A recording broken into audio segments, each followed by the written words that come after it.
put in just to get back healthy, and not only with the leg but with the shoulder, and just this playbook. Obviously, the continuity and having Kellen for so many years, and I'm just comfortable in the system and everything that's going on around me, and having playmakers. Let's credit the guys around me. I mean, the offensive line and then the receivers that they make my job a whole lot easier. I feel like I'm playing the best I've ever played. Great to have Dominique Foxworth and Ryan Clark with me. All right, guys, I have to admit I was wrong about the Cowboys. They are clearly the class of the NFC least, at least. RC, where does Dallas rank for you up against the top teams in the NFC, period? I mean, if we're just going to go by the beginning of the season, the Dallas Cowboys have to be a team that you expect can contend. Obviously, we need to see more from this defense. They've been turning the football over early on in the season. Week 1 and week 2, they gave up a ton of yards, but it's about keeping people from scoring and allowing your offense to score. They did both last night with an interception by Anthony Brown deep in his red zone. Obviously, Trevon Diggs catching as many footballs as his brother is in Buffalo right now with 3 for 3 in the first 3 games and the pick 6. This Dallas team is playing defense at least enough to win football games. And offensively, I think we have to start talking about them with the Kansas Cities and with the Tampa Bays. And so nobody is going to want to play this team down the stretch. And I don't think anybody is going to want to see them in the playoffs. If this team stays healthy, they'll be a tough out when the playoffs get here. Dominique, what are you wearing? Dominique, sorry. RC, what are you wearing? Dominique's dressed like a normal person. Are you from the future or something? What's going on with this thing?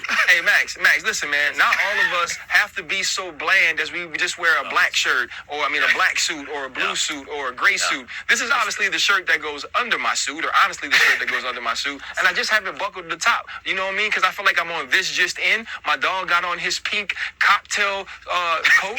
You have on your normal everyday wear, but we are tired and bored of that. So I felt like I could chill a little bit. I thought I was on a show amongst friends. Clearly I'm not. Well, that's what friends do to each other, and at least you're in the shape to pull it off. Yeah, the muscles are intimidating. I see why. Like, that's the setup. I wouldn't wear a shirt at all if I had a muscle. I have a jacket on. You have.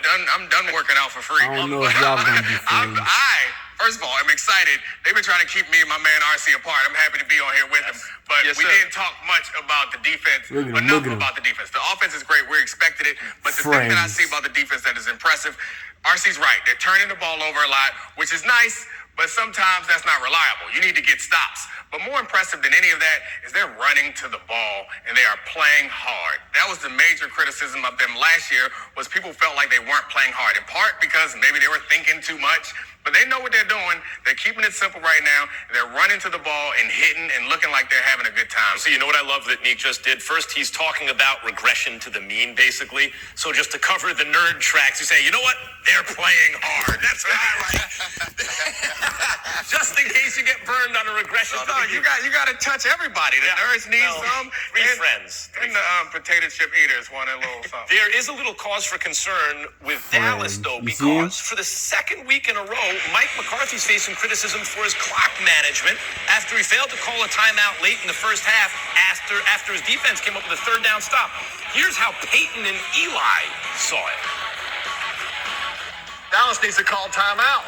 I don't think they probably don't know if Philly's going to go for it or not, right? You Doesn't get matter. nervous there. Call timeout, Mike. Call time. I don't know what he's thinking about it. Why?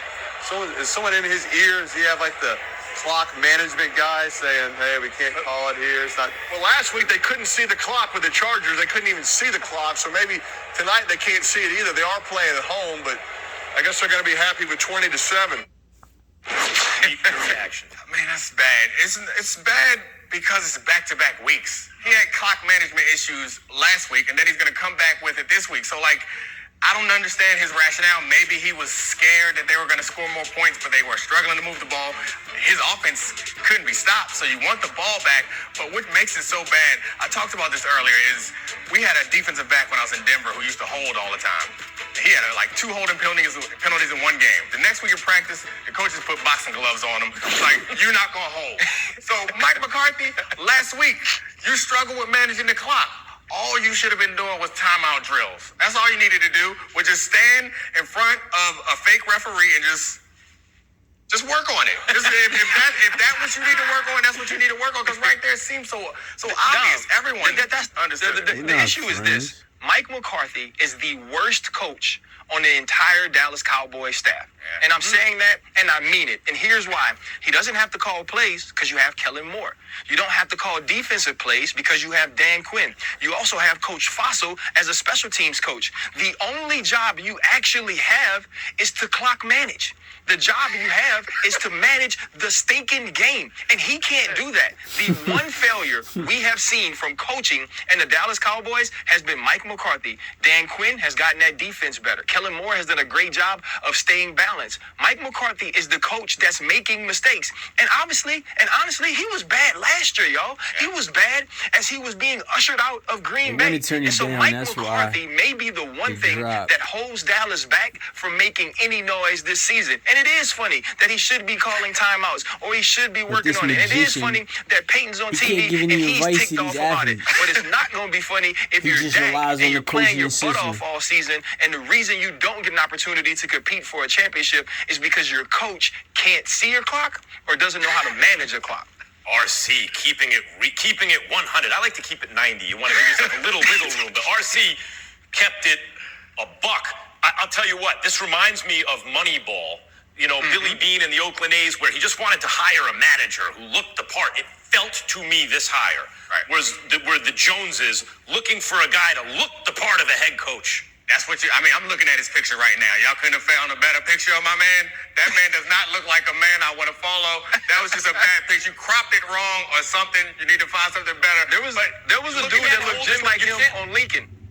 You can't hold him to the standards of this segment, which we should brand Three Handsome Men. Dak and the Cowboys host Sam Darnold and the 3-0 Panthers this Sunday. And the biggest game of the season is Tom Brady, of course, returning to Fox to face Bill Belichick and the Patriots. Let's flash back to 25 years ago today. I love his new angle on TV. Tom Brady's first ever pass in college for Michigan is intercepted by UCLA's Philip Ward, who returns it for a touchdown. And a mere quarter of a century and 7 Super Bowls later, he is the greatest of all time. And there is a lesson in the perseverance of Tom Brady, right? It's not to say that was it from Rocky Balboa, a movie I was in, which is underrated in the Rocky pantheon. It is. You're not an athlete. It's not, it's not about how hard you hit. It's about how hard you can get hit and keep coming forward. There is a lesson there. It's not that if you keep coming forward, you're going to be Tom Brady. But if you don't, you will never be Tom Brady, right? That's the only way to do it. 25 years later, it's like a Hollywood script you wouldn't believe. 7 Super Bowls and the greatest of all time. Here's Brady on facing Bill Belichick and the Patriots on Sunday. 20 years of being there, and obviously he's a great mentor for me. And yes, there's definitely great lessons I've learned from him. And he's a great football coach, and he does a great job for his team. I know that locker room. I know that home locker room. I know that home tunnel. I know which way the wind blows. I know everything about that. I know the way it smells. I know what a night game's like. I know what the fans are going to sound like. So in some ways, that'll be really unique. I'm not going to necessarily reminisce. I don't think this is the moment for that. I'll have plenty of opportunities to reminisce about my football career, none of which I really care to do right now because I'm so much in the moment. Let's bring Dominique and Ryan back in. Nick, the greatest sports debate of the 21st century. And it starts in the year 2000. It's perfect, right? And it's still going on. The greatest sports debate. Okay, is LeBron as good as MJ, right? But really the best one was, is it more Brady or is it more Belichick? Because we feel like that's verifiable somehow. We can start to look at evidence about it. And Brady's already won a Super Bowl, right? He's already done that without Belichick. So what's on the line on Sunday when Brady actually plays Belichick and the Patriots at Foxborough? Well, it's impossible to determine who deserves more credit, and it's going to be impossible, in my view, for Belichick to win this weekend. So Tom Brady has a roster. The whole reason why he left is because he was tired of this old conservative relationship that he was in. He went down to Florida, and they started doing all the freaky stuff, scoring all the points with all the talent, and they're going to bring it right back to a party at his hometown. They might put up 45 on them because their defense isn't as good as they have been, and they play a lot of man coverage. You can't really survive solely on man coverage a bit against this team because they got Pro Bowlers up and down the roster. Like, who are you going to double? Go ahead and double Gronk if you want to. We got Mike and Godwin. And if AB's healthy, we got him too. So it's going to be a problem. It might get ugly in Foxborough. RC, other than after 20 years wanting to spice up his, shall we say, football life, right? Didn't Brady kind of stack the deck in this? Because first, he reportedly does an end around the GM, goes to the owner, says, ship Garoppolo out of town. Now, I mean, if those reports were true at the time, now there's nothing in the cupboard. So the Pats just aren't very good without a quarterback. He leaves and places himself in the perfect position. Now, he didn't just go to the NFC Championship game or something like that. He won the Super Bowl, my hat's off. But it's kind of the perfect setup, is it not? I mean, No, it's absolutely the perfect setup. And it's not even about the perfect setup to go back and beat New England at New England. I think he cares, but that's not as important as championships. Championships say more than just going back and beating Bill Belichick with a roster that's not as good as yours. We've always talked about and applauded Tom Brady for his decision making, how he can understand the weakness of a defense or understand where he should attack and go right there right away. You know the best decision Tom Brady ever made? It was to leave. And not only to leave, but to go to Tampa Bay that already had a stacked skilled players, a skilled player roster, and then add Leonard Fournette, then add Antonio Brown, then add Rob Gronkowski. Tom Brady is the greatest of all time for many reasons. But the reason he solidified it, the way that he was able to put it so far out of reach that no one else will ever be considered the GOAT as it comes to quarterbacking or playing football, is because he built a roster. He made a decision to say, you know what? You are no longer in control of me. I put in 20 years in this. And if you can't treat me right, and if you can't do me right, and if you don't want to buy all the diamonds that I need to feel good, then I will buy my own coal mine and mine my own. Yeah, I mean, he's Tom like, Brady did. He's like, what am I giving up this money for to pay, Rob Peter to pay Paul in the NFL when you're not getting me anything? I'll tell you this. He did such a great job, Tom Brady. I always thought it was more Belichick. I was sure I was right about that. And even though I know that he left the cupboard bare and set himself up, he got me emotionally. You can't deny it. He got me convinced. It looks at this moment like it was more Brady than Belichick. I cannot wait for the game of the season, Sunday night in Foxborough.